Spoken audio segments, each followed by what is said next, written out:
మాతంగుడికి 10 ఏళ్ల వయసులో తల్లిదండ్రులు చనిపోతే ఆ ఊళ్ళో ఉన్న దూరపు బంధువు పంచన చేరాడు. వాడు అమాయకుడని ఎరిగిన ఆ బంధువు వాడి చేత గొడ్డు చాకిరీ చేయించుకొని అర్ధాకలితో మార్చేవాడు. వాడి అవస్థ చూసిన పొరుగింటి భద్రయ్య ఒక రోజున వాణ్ణి చాటుగా పిలిచి, ఒరే మాతంగం, ఎన్నాళ్ళిలా బానిస బ్రతికీడుస్తావు? ఇదే చాకరీ మరెక్కడైనా చేస్తే నీకు కడుపు నిండా తిండి దొరుకుతుంది. ఈ ఊళ్ళో నీ బంధువును కాదని ఎవరూ నీకు పనివ్వరు. మహిషాపురంలో నా చుట్టం వీరయ్య వద్దకు వెళ్ళు, ఆయన నీకు మంచి దారి చూపిస్తాడు అని సలహా ఇచ్చాడు. మాతంగుడు ఆ ఊరొదిలి మహిషాపురం చేరుకొని వీరయ్య ఇంటికి వెళ్ళి తన కథ చెప్పుకున్నాడు.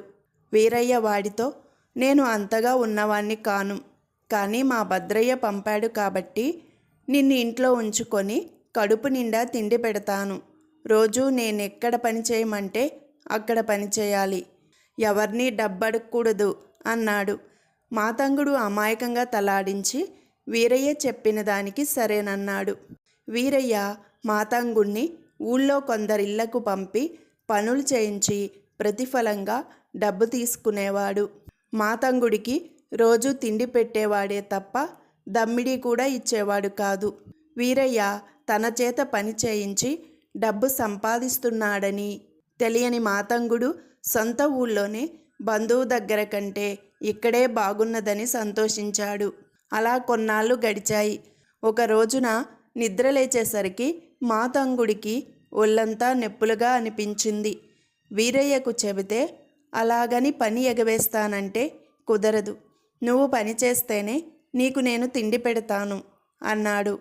ఆ సమయంలో మాతంగుడికి ఆకలిగా కూడా లేదు. అందుకని వాడు ఆ రోజుకు పని చేయకూడదనుకొని నడవలేక నడుచుకుంటూ ఓ వైద్యుడింటికి వెళ్ళి తన బాధ చెప్పుకున్నాడు. వైద్యుడు వాణ్ణి పరీక్షించి, నీకు జ్వరం వచ్చింది, డబ్బిస్తే మందిస్తాను అన్నాడు. అయ్యా, నా దగ్గర డబ్బు లేదు, తమరిప్పుడు మందిస్తే నయమయ్యాక మీ ఇంట్లో పనిచేసి రుణం తీర్చుకోగలను అన్నాడు మాతంగుడు. వైద్యుడందుకు ఒప్పుకోక, నువ్వెవరింట్లో పనిచేసినా డబ్బు వీరయ్యకే ఇవ్వాలి, కాబట్టి నీవిప్పుడు వీరయ్యనే అడిగి డబ్బు తీసుకొనిరా అని అన్నాడు. వైద్యుడి మాటల ద్వారా వీరయ్య తన వల్ల ధనలాభం పొందుతున్నాడని మాతంగుడికి అర్థమైంది. వాడు వీరయ్య ఇంటికి వెళ్ళి వైద్యుడన్న మాటలు చెప్పాడు. మాతంగుడు తనను నిలదీస్తున్నాడని అనుమానించిన వీరయ్య కోపంగా, నేను నీకు తిండి పెడతానన్నానే తప్ప వైద్యం చేయిస్తాననలేదు. అయినా నువ్వు చేసే పనికి వచ్చే డబ్బు నీ తిండికే చాలదు. ఆ పైన రాత్రిపూట నిన్ను ఇంటి అరుగు మీద ఊరికే పడుకోనిస్తున్నాను కూడా అన్నాడు.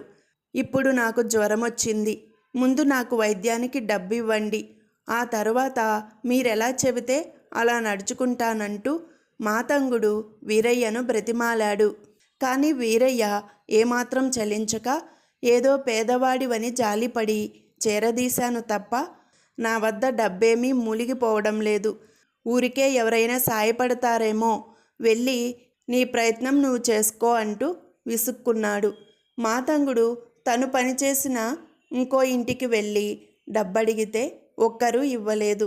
వాడు మళ్ళీ వైద్యుడింటికే వెళ్ళి, దిక్కులేని వాణ్ణి, తమరే నన్ను కనికరించి వైద్యం చేస్తే ఏదో రోజున తప్పక మీ రుణం తీర్చుకుంటాను అని కళ్ళనీళ్ళ పర్యంతమయ్యాడు. దిక్కులేని వాళ్లకు దేవుడే దిక్కు, వైద్యుడు కాదు అన్నాడు వైద్యుడు. చేసేది లేక మాతంగుడు శివాలయం కేసి బయలుదేరాడు. అప్పటికే ఆకాశం మబ్బులు పట్టి ఉరుములతో మెరుపులతో ఫెలఫెలమంటూ జడివాన ప్రారంభమైంది. చేరి, స్వామి, నాకు కళ్ళు తిరుగుతున్నాయి, నీరసం వచ్చేస్తుంది, నువ్వే కాపాడాలి అంటూ నంది విగ్రహం పక్కన స్పృహ తప్పి పడిపోయాడు. 5-6 నిమిషాలు గడిచే లోపల అప్పటికే ఒరవళ్ళు పరవళ్లతో ప్రవహిస్తున్న గోదావరి పొంగి వరద నీరు ఊళ్ళో ప్రవేశించి గుడిసెలన్నీ కొట్టుకుపోయాయి. చాలా ఇళ్ళు మునిగిపోయాయి. ఎన్నో ఎకరాల పంట నీటిపాలైంది. గ్రామస్తులందరూ పేద గొప్ప తేడా మరిచి ఒకరికొకరు సాయపడ్డారు. గ్రామాధికారి మంది మార్బలంతో ముందుకొచ్చి ఊరు వాళ్లకు ధైర్యం చెప్పాడు. గుడి ముందు పడుకున్న మాతంగుణ్ణి ఎవరో రక్షించి సురక్షిత ప్రాంతానికి తీసుకువెళ్లారు. ఈలోగా కబురు తెలిసిన ఆ దేశపు రాజు మహిషాపురానికి నందివర్మ అనేవాణ్ణి రాజప్రతినిధిగా పంపాడు.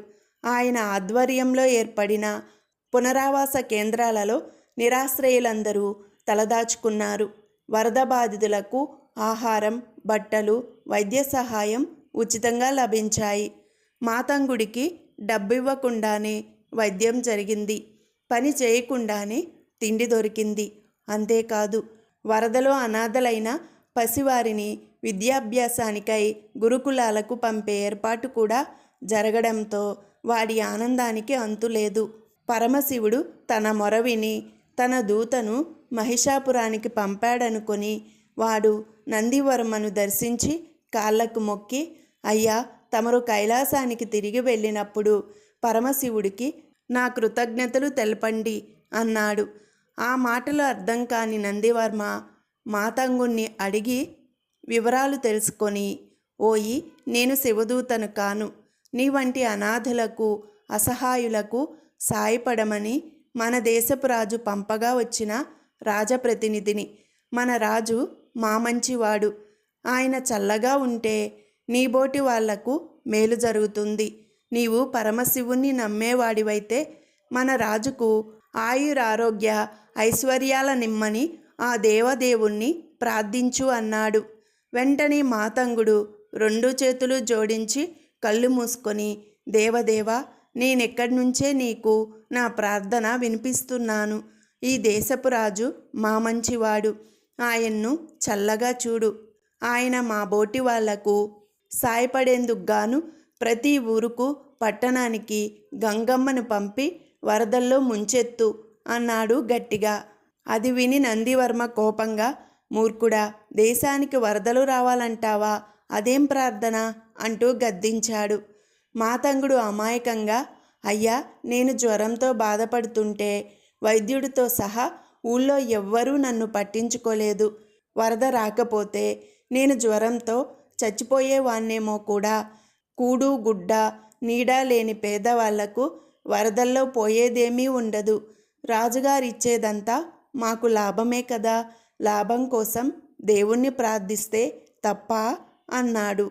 నందివర్మ ముందు తెల్లబోయిన తర్వాత అసలు సంగతి గ్రహించి రాజధానికి వెళ్ళాక రాజుకు విషయం విన్నవించాడు.